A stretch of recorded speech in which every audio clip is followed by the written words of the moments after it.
విశాఖ నుంచి హైదరాబాద్కు గంజాయి తరలిస్తున్న ముఠాని అరెస్ట్ చేశారు బండ్లగూడ పోలీసులు. నిందితుల దగ్గర నుండి 3,90,000 రూపాయల విలువైన 25 కిలోల గంజాయితో పాటు కారు, నగదు, సెల్ ఫోన్లు, ల్యాప్టాప్ని స్వాధీనం చేసుకున్నారు. నిందితుల్ని రాజమండ్రికి చెందిన మహమ్మద్ సమీరుల్లా బేగ్, బొడ్డు రాజేష్, నరేష్లుగా గుర్తించారు. హోటల్ వ్యాపారంలో నష్టాలు రావడంతో వీరంతా గంజాయి వ్యాపారం మొదలుపెట్టినట్టుగా తెలిసింది. విశాఖలో రాము అనే వ్యక్తి నుంచి గంజాయి కొని దాన్ని హైదరాబాద్లో అమ్మడానికి కారులో బయలుదేరారు. విషయం తెలుసుకున్న పోలీసులు వారిని అరెస్ట్ చేసి రిమాండ్కు తరలించారు.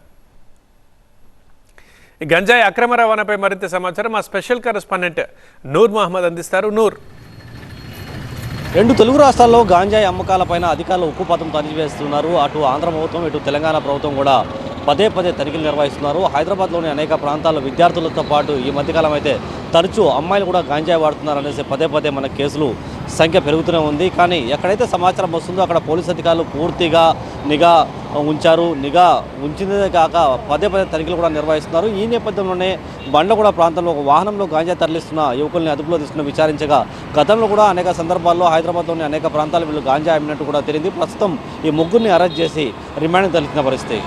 కెమెరామెన్ వెంకట సమీతో, నూర్ మహమ్మద్, TV9 హైదరాబాద్.